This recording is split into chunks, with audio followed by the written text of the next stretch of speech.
Hello મિત્રો, કેમ છો? મજામાં? આજે અહીંથી આપણે જેઠાભાઈ ચાલુ કર્યું છે ખુરશી બાંધવાનું. તો ખુરશી બાંધીએ આપણે, કઈ રીતના બાંધીએ તમને દેખાડીએ. કે આ રીતના જેઠાભાઈ પાણા માંડે. જો અહીંયા જેઠાભાઈ આપણે ડંગળી મેલે, એને નીચે આપણે ગારિયામાં પાણી નથી નાખતા, કોરે કોરું આવે. એથી કરીને પાણી નાખીએ ને તો આપણે ડંગળી આગળ પાછળ બેસી જાય. એથી કરીને આપણે પાણી નથી નાખતા ને કોરી રીતે નાખવાનું, એટલે કોઈ દી પણ ધરતી કોપ કે આવે ને તો આ પાણાને હલવા ન દે. આના માથે પાણી છાંટી દઉં ને એટલે એ ફૂલ આવું કોકરેટ જેવું થઈ જાય, આવું ફૂલ થઈ જાય એકદમ. માની લે ને કે ઘણ છીણ આખો ને તો એનાથી નીકળે નહીં લ્યો. એટલે આપણે જેઠુભાઈ કોરે કોરી ડંગળી માનતા જાય ને અહીંયા આપણે આ રીતના કોરે કોરી માંડીએ. જો આ આખી રીતના હે, આ રીતના આખા પાયામાં આપણે કોરે કોરું જ પહેલાં રેતી સિમેન્ટનો જ માલ નાખવાનો, પાણી નહીં નાખવાનું પેલી દા. પછી બીજો થર મારીએ ને એમાં આપણે કાયદેસરના પાણીવાળા નાખીને વાટા ભરતું જવાનું, માથે ગાડીઓ નાખતું જવાનું, એટલે હાવ લોખંડને જેમ થઈ જાય.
फोड़ है ना कितों फोड़ फोड़ के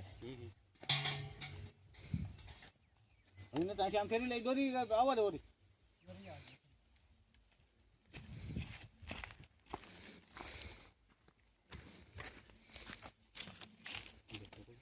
आ फोटो है तू हां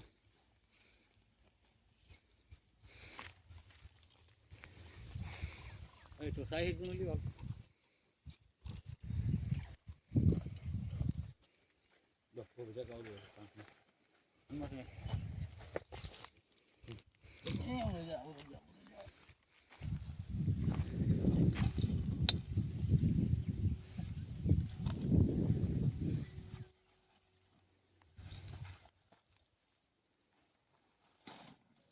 તો આપણે અહીંયા ઢારિયાનો આપણે પતરાવાળું ઢારિયું હે ને એનો પાયો સાપીએ. તેજાભાઈ આપણે સૂનો સાપે કે જીસીબી વાળો આવે ને એટલે એને ડાયરેક્ટ ગોરવાનો જઈએ.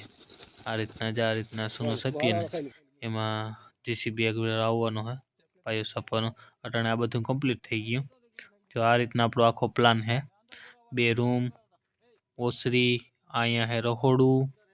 પછી આ બાજુ આગળ બતાવું તમને, આખો પ્લાન હે આ બધો. ઓલી કોરા ઢારિયું હે, આ કોરા ખુલ્લું ઢારિયું આવી જાય, ભીહું બાંધવાનું છોડવાનું. એટલે આપણે બપોરાનો ટાઈમ થઈ ગયો, એટલે આપણે બપોરા કરવા જવાના છે. કારા બાપાને જવાનો પ્રોગ્રામમાં તેમને ભાઈઓ સોંપી દીધો ને અહીંયા આપણે ડેટકા ભાઈ ભૂખા થઈ ગયા હતા એટલે ઉઠાવી લીધો ડેટકાને.